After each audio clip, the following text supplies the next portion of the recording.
Assalamualaikum warahmatullahi wabarakatuh. Gus Ubat akhirnya angkat bicara dan meluruskan klaim yang dinilai menyimpang oleh Habib Muhdor ini mengenai nasab, di mana dalam ceramah dari Habib Muhdor ini sebelumnya menyebut bahwa 4 imam mazhab termasuk Imam Syafi'i tidak pernah menafikan nasab dari Ubaidillah. Namun pernyataan ini langsung disanggah oleh Gus Ubat dengan bukti sejarah yang kuat. Fakta yang disampaikan Gus Ubat cukup mengejutkan. Beliau menjelaskan bahwa Imam Syafi'i wafat pada tahun 204 Hijriah. Sementara itu Imam Ubaidillah baru lahir dan hidup hingga tahun 410 Hijriah. Selain itu, Imam mazhab termuda yakni Imam Ahmad bin Hanbal wafat pada tahun 241 Hijriah, jauh sebelum masa hidup Ubaidillah ini. Gus Ubat menyebut bahwa klaim Habib Muhdor ini tidak hanya keliru secara historis, tetapi juga berpotensi menyesatkan umat. Ini bukan hanya soal nasab, tetapi soal bagaimana kita menghormati sejarah dengan keilmuan yang benar. Nah, untuk lebih lengkapnya mari kita simak videonya berikut ini.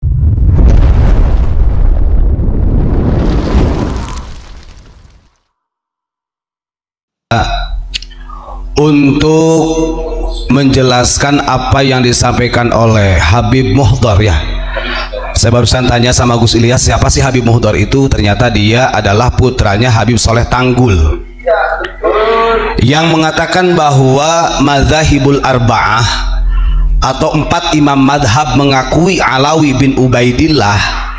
Saya nyatakan itu bohong.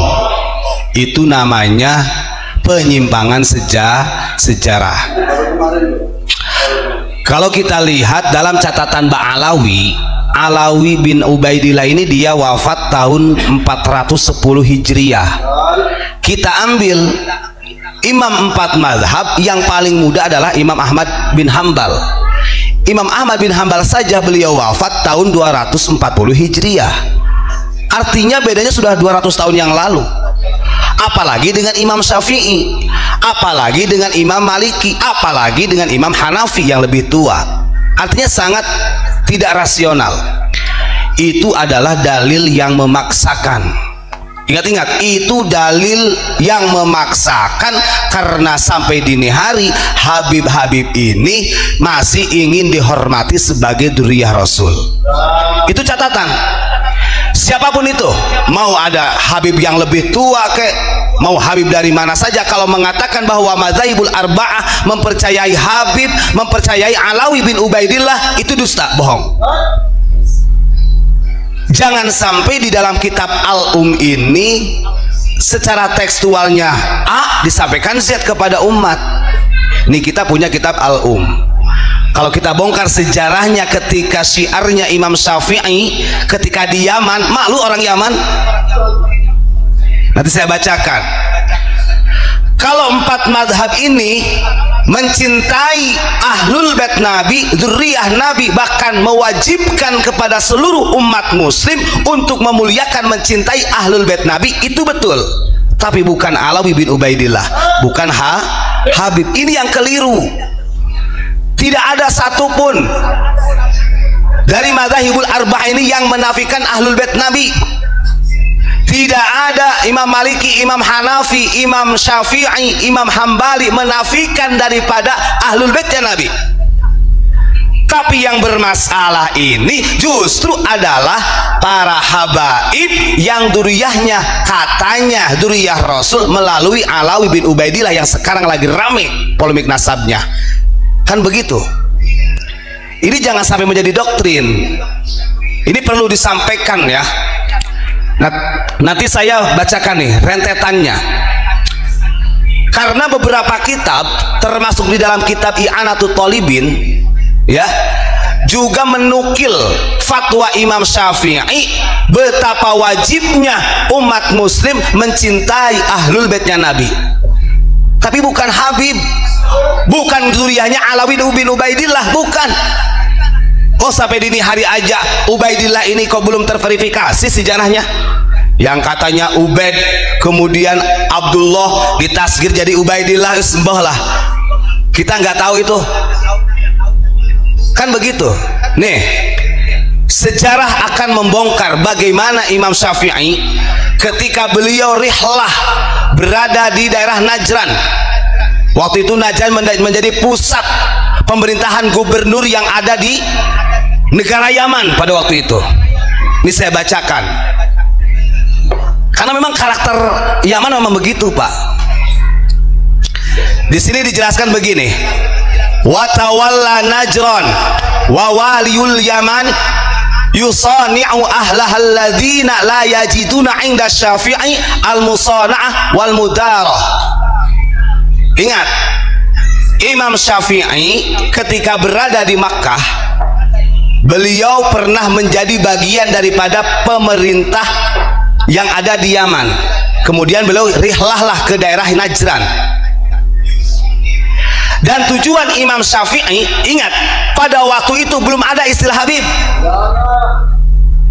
Imam Syafi'i wafatnya tahun 204 wafatnya.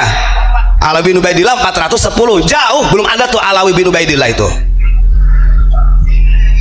Nah, ketika Imam Syafi'i pernah bekerja sama dengan pemerintah yang ada di Yaman, pada waktu itu Imam Syafi'i melihat perlakuan dari gubernurnya atau para pemimpinnya, wali-walinya pada waktu itu yang gemar dihormati, bahkan menyaksikan sendiri.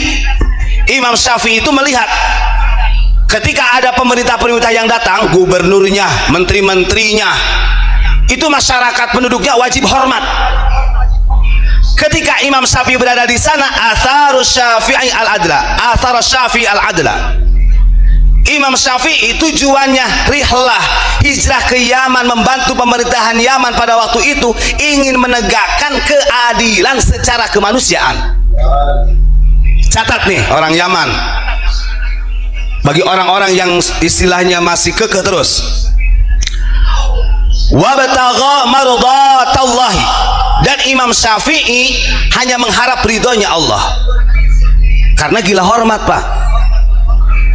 Nah, ketika Imam Syafi'i berada di Najran, Imam Syafi'i dengan tegas menyampaikan kepada penduduknya, kalau ada gubernur, kalau ada pemerintah, gak usah tunduk-tunduk amat. Artinya selumrahnya saja kita hormati. Ini mendatang harus tunduk, harus dicium. Itu sudah terjadi Pak zaman itu. Nah, karena melihat Imam Syafi'i menyampaikan seperti itu, yang tujuannya di sini ada kesetaraan secara manusia, jangan sampai dijadikan seperti raja-raja. Akhirnya gubernur ini merasa ditampar dadanya dengan keberadaan Imam Syafi'i. Apa yang terjadi?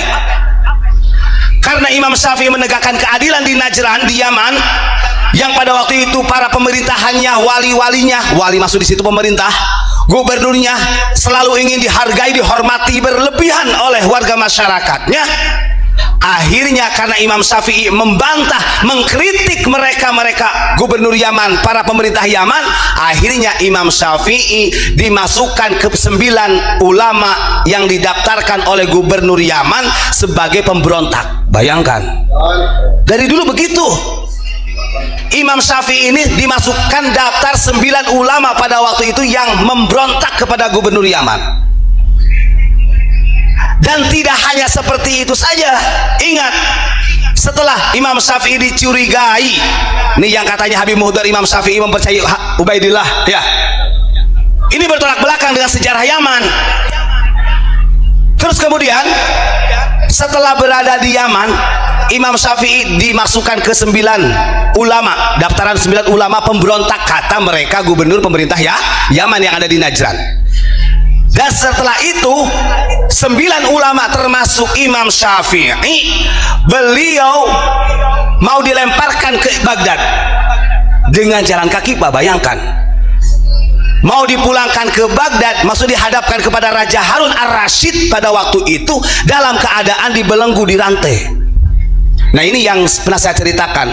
Bayangkan, dari Najran sampai Baghdad 9 ulama termasuk Imam Syafi'i, beliau dirantai, diikat, dibelenggu, tangannya seperti ini, dan digiring sama pemerintah-pemerintahnya orang Yaman sambil bawa pedang, ditakut-takuti dengan pedang, Pak. Artinya dari 9 ulama itu kalau sampai melawan, mati di tempat. Karena dianggap pemberontak pada waktu itu oleh gubernur Yaman. Tujuannya ingin melaporkan kepada Raja Harun al-Rasyid yang ada di Baghdad, supaya, dan gubernur itu gak sukan-sukan Pak, pemerintah Yaman pada waktu itu. Artinya mengusulkan kepada Raja Harun al-Rasyid untuk menghukum mati, mengeksekusi supaya hukum mati kepada Imam Syafi'i. 9 orang loh.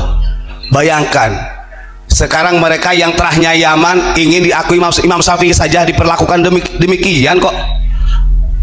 Buka sejarah, ya, buka sejarah. Akhirnya Imam Syafi'i ini jalan kaki, belum dipecuti mah. Bayangkan, orang dibelenggu, belenggu itu seperti ini nih. Kalau pengen tahu, jadi si tangan ini berada di leher, seperti ini nih, dan ini dirantai. Itu jalan kaki dari Najran ke Baghdad, dihadapkan kepada Harun al-Rasyid. Setelah sampai 9 ulama tersebut yang dianggap pemberontak oleh gubernur Yaman Najran pada waktu itu, ini karakter nih ya, karakter itu. Akhirnya disampaikan bahwa termasuk Syafi'i ini adalah pemberontak, penjilat, ingin menghancurkan pemerintahan ya Yaman. Padahal kita tahu di sini athar Syafi'i al-adla wa btagha mardatallah. Ini tujuan Imam Syafi'i. Imam Syafi'i berada di Yaman, di Najd, ingin menegakkan keadilan, mengharap ridho Allah. Artinya tidak ada perbudakan itu. Berarti zaman dulu, zaman Imam Syafi'i terjadi juga Pak perbudakan. Kan begitu. Ini mau dihapus lagi oleh Imam Syafi'i. Justru malah disebut pemberontak. Setelah Imam Syafi'i sampai di Baghdad, dihadapkan kepada Raja Harun al-Rasyid, ditanya bla-bla, karena Imam Syafi'i ini adalah ahli ilmu. Beliau menyampaikan yang sebenarnya begini, Amirul Mukminin, kalau Anda tahu keadaan yang di Najran ini tidak bisa memanusiakan manusia, yang seharusnya etikanya penduduk hormat kepada pemerintah sewajarnya, bukan seperti itu, bukan dengan cara kerja paksa yang kemudian tidak mau tunduk, dipecut dan lain sebagainya. Terjadilah perbudakan seperti zaman jahiliyah. Akhirnya ketika Raja Harun al-Rasyid dijelaskan oleh Imam Syafi'i, gak jadi. Artinya putusan yang mau dihukum mati Imam Syafi'i pada waktu itu, karena Imam Syafi'i menyampaikan dengan hak dan lillahi ta'ala, karena ibtigha'an limardatillah, akhirnya Imam Syafi'i dibebaskan dari hukuman mati. Kemana sekarang kalau para habib mengatakan Imam Syafi'i itu membela atau membenarkan Ali bin Ubaidillah? Apa buta dengan sejarah pada waktu itu? Kan begitu. Jadi bisa kita saksikan tadi bagaimana videonya. Semoga video ini bisa bermanfaat dan menambah wawasan kita. Wallahul muwaffiq ila aqwamit thoriq. Assalamualaikum warahmatullahi wabarakatuh.